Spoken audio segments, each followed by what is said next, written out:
Ночь была опять неспокойной, продолжается перебрасывание дронами. И давайте пройдемся, что произошло конкретно, как выглядела эта неспокойная ночь. Тяжелее всего приходится жителям Белгородской области. Если бы делать гвозди из этих людей, не было бы тверже данных гвоздей, потому что этих людей уничтожают со всех сторон. Вот в данном случае вечером 19 мая в Борисовском округе Белгородской области российский БПЛА попал в машину скорой помощи. Водитель госпитализирован с минно-взрывной травмой и баротравмой. Но, тем не менее, едем дальше. На каком фоне все это происходит у его баротравма.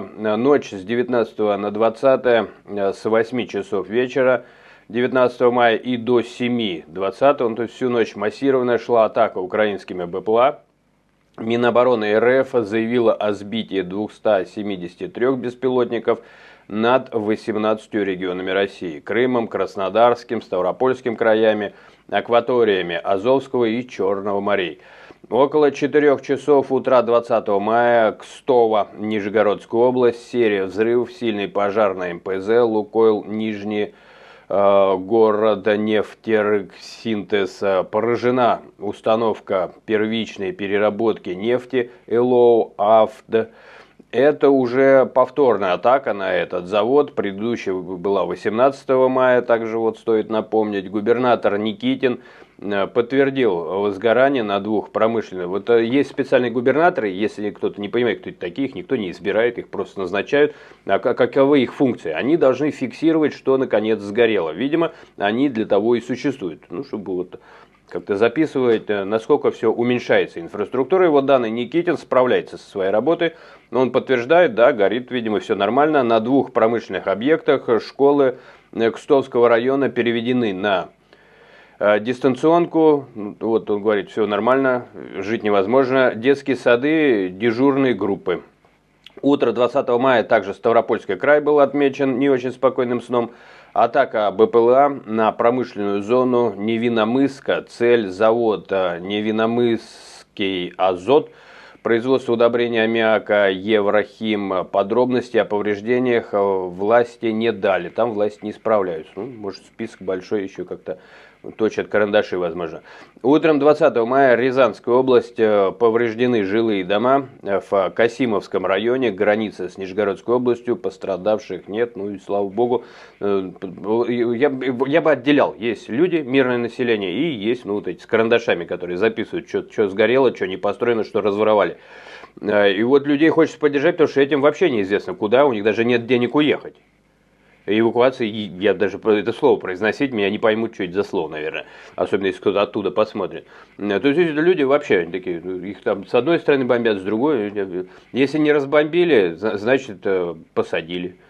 Как-то выборов-то не очень много, понимаете, там до школы-то особо не дойдешь. Там уже школа, наверное, не самая... Человек, который там дошел до школы, вот какой-нибудь, да, подросток, мне кажется, его надо награждать уже за вот это само рвение к знаниям. Пока все рвутся к выживанию, он как такой, а я хочу еще и букварем овладеть. Вот, ну так что так пока что выглядит. Утро 20 мая, Подмосковье. По Подмосковью тоже там все не очень спокойно. Дмитровский округ, село Белый Раст. Крупный пожар на складском комплексе, склады автозапчастей. Площадь горения 5000 квадратных метров, что называется, дышите глубже. Столб черного дыма виден за десятки километров, в том числе из Москвы. Расстояние до Шереметьево 18 километров. Причина пожара пока неизвестна. Совершенно непонятно, какая причина, друзья мои. Воздушной тревоги не объявляли. Ну, люди уже говорят, а нахрена вы ее объявляете? Мы даже не знаем, куда идти. Ну, это во многих регионах. Что, ну, объявили. Воздушная тревога. Это все равно как зачитать приговор перед расстрелом. Вот расстрелим. Ну, спасибо. Что, хрен ли толку-то? Нужно что-то делать. Ну, для начала надо сделать так, чтобы вообще ничего никуда не летало. Может быть, не начинать то, что ты не можешь закончить, там, или как-то. Да, вот люди-то растеряны, они так говорят. Вот все летит. И что? Ну что, ну дайте им тогда эти самые ракетки для бомбинтона, пусть отбивают. Я просто, что толку-то что? Ну летит, и дальше что делать-то? Возможно, лежачий, он даже отбивать не сможет лежа. Ну, лежа, если руки действуют, да, то, может быть, из квартиры попытается отгонять, значит, беспилотники. Вот, но пострадавших нет, и слава богу. Около 6 утра 20 мая Белгород, Белгородская область, объявлена ракетная опасность. Облом, кстати говоря, очень сильно, ну это вот в Украине, по крайней мере, это такая загнивающий Запад, страна Украины есть. Там обычно интернет используют, есть телеграм-каналы, которые прямо отслеживают, куда летит, ну как бы, да, то есть есть боевые действия, есть мирное население, которое должно быть уведомлено, что, ну все не собьют, да, потому что вот эти мясные атаки дронами, они в обе стороны происходят, но там людей предупреждают заранее, почему? Потому что сирена для людей, у которых там и есть различные пункты безопасности, бомбоубежища, все они знают, все отработали, где прятаться, но все равно можно не успеть. Потому что, опять же, есть пожилые люди, есть дети, есть там неходячие, которого отнести надо. Поэтому телеграм-каналы подключаются и примерно сразу, ориентируя, еще только вылетели дроны, они уже говорят, куда примеры полетят. Но еще раз, да, это загнивающий Запад, там есть интернет.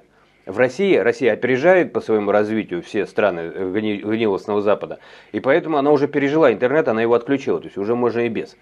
Вот, поэтому куда бежать пока непонятно, а что касается беса, то его ловят пока что Михалков, не знаю, поймал или нет, но рожа у него злая, когда ловит. Вот, ну, наверное, еще нет. Но едем дальше. Итак, около 6, значит, Белгород, Белгородской области объявлена ракетная опасность, обломки сбитой ракеты пробили крышу многоэтажки.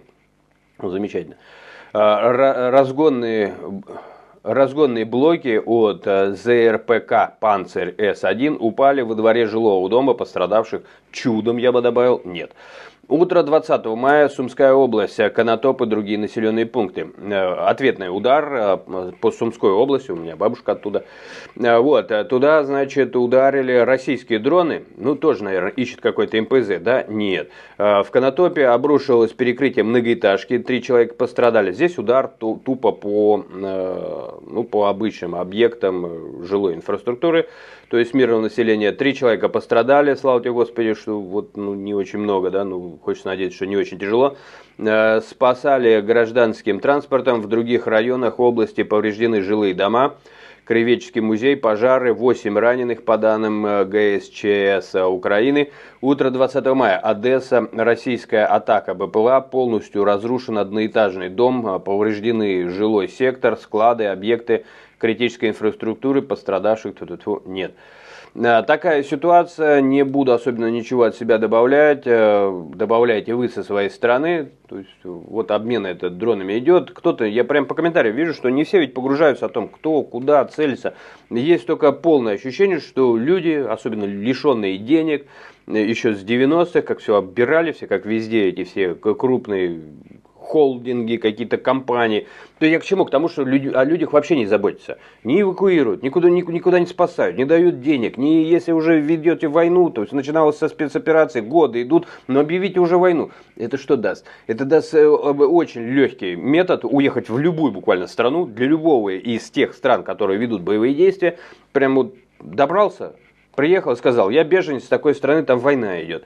И автоматически он получает, где жить, статус, что он там может быть, пока ведутся боевые действия.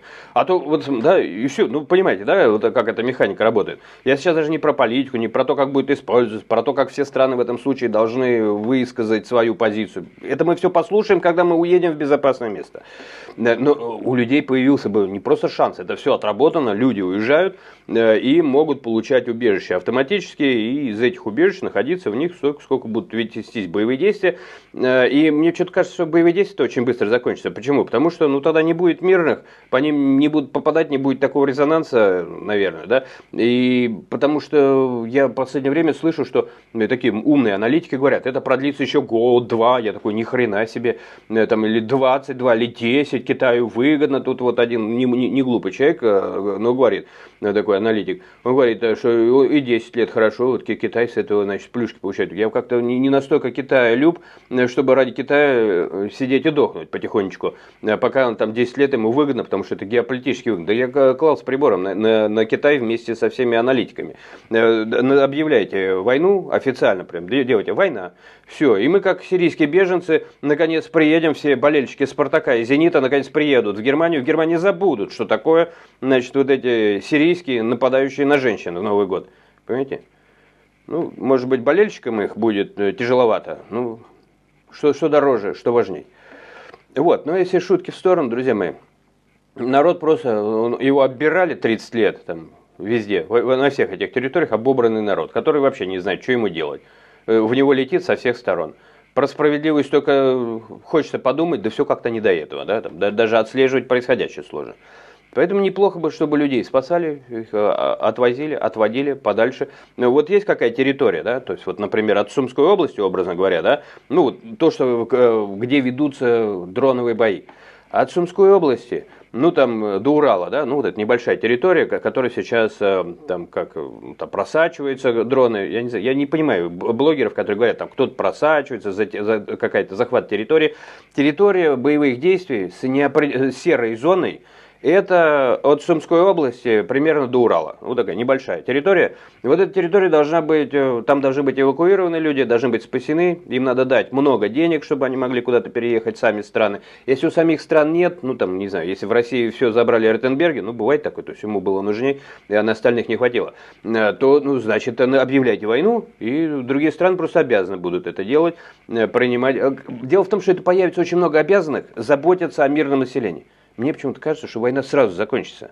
Я даже не хочу искать, кто во всем этом заинтересован. Торговцы оружием, торговцами органами, там что только не придумывают. Вы сделаете так, чтобы платили не мирное население своими жизнями, там, не страхами, деньгами, чтобы куда-то уехать, а чтобы хоть кто-то из вокруг платил. Закончится в 2 секунды все. Вот здесь давайте проверим. Ну, что-то, мне кажется, нет у нас шансов проверить. Так что, в любом случае, будьте осторожны, друзья мои, берегите себя, процветания вам, вашим близким. Первая задача в любой политике, самый главный, вот любой политик, это вы. И ваша задача спасти себя. Спасайте генофонд, это самое первое дело, чтобы я мог с вами поспорить, посоглашаться. Я не хочу спорить с чиновниками, они у меня вызывают только желание снова стать молодым и заняться боксом.